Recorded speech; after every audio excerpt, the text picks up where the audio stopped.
Good morning, it's 9:14. Spring flowers are starting to pop up, and garden guide Dale Kay is joining us this morning from the Daffodil House in Golden Valley. Good morning, Dale.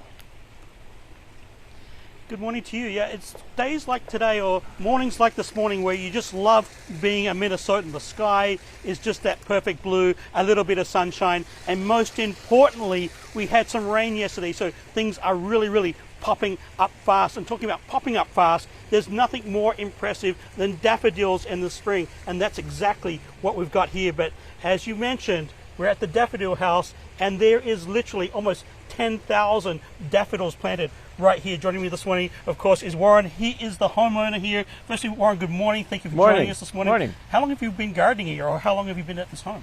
We've been here, well, it's 49 years now. Oh, 40, so you've pretty much done the landscape from scratch.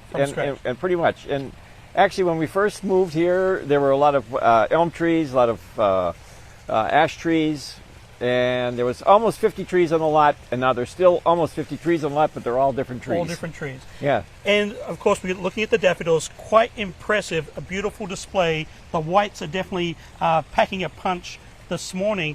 When did you start planting, or how did you get into planting daffodils? Well, it was 2020, and during the lockdown, and I thought it would be a good idea to get something for the neighborhood or whatever. And one thing led to another. It seemed like it was a good idea, and then next year it seemed like a good became an obsession, maybe. Right? Yeah, maybe. Yeah. And so I think the second year I planted 2,500, and then anyway, I've been planting every year, and it's now there's between 5,000 and 6,000 bulbs, which is multiplied to way over 10,000. Isn't that amazing? And why daffodils? Why not tulips? Or do you? Well, because we have a real problem with deer and rabbits, and anyway, the deer, rabbits, nobody eats them, and so that's the number one reason. But also that they multiply and they do grow by themselves. And I guess that's the great thing that sets them apart from, say, like tulips, is that they do come back year after year reliably. I think tulips not quite the same. This year or last fall, you incorporated some hyacinths as well. Right. And I thought I would try it, and it looks like it's going to work. So I think I'm going to be doing quite a few more of those. I'll probably do, I don't know, between 500 and 1,000 of them this fall, and it's just going to be through the front here. So we'll give it a try and see what happens. And then, roughly, how many people do you have visit, or what's the reaction of the neighborhood when? It's really kind of a constant flow of people, and like this past weekend now, there was a lot of people. Even with the cold weather, there was still a lot of people coming through, and so it's a constant flow of people and it's been going on now for a couple of weeks. What's the number one question people ask you when you're? They don't. It's not a matter of asking; it's a matter of how much they really love the fact that I'm doing this, because they really do appreciate it, and that's the main thing. And I know during the pandemic years, you were doing a lot of other things for the neighborhood, kids involvement, and that's a little bit what's going on here with the gnomes. Yeah. And one of the things that I think that the kids really liked was I hid a bunch of silver dollars in their lot at night, and then the kids had to go find those during the day because they couldn't go anywhere.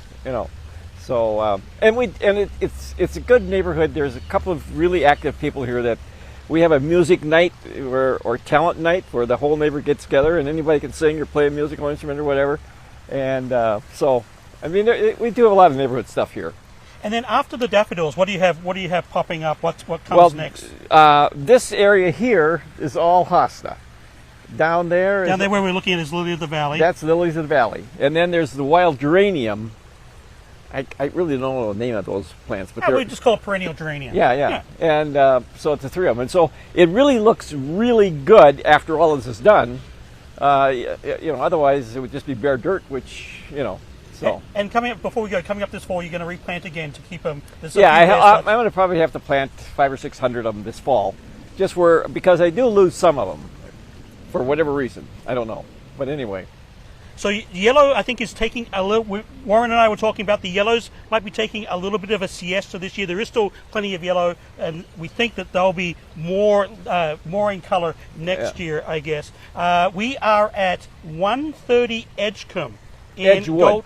130 Edgewood Avenue South here in Golden Valley. And the next few days with the rain, the cooler nights, the warmer days, it's going to be a spectacular display that's going to actually last quite a while. With that, we'll send it back to you.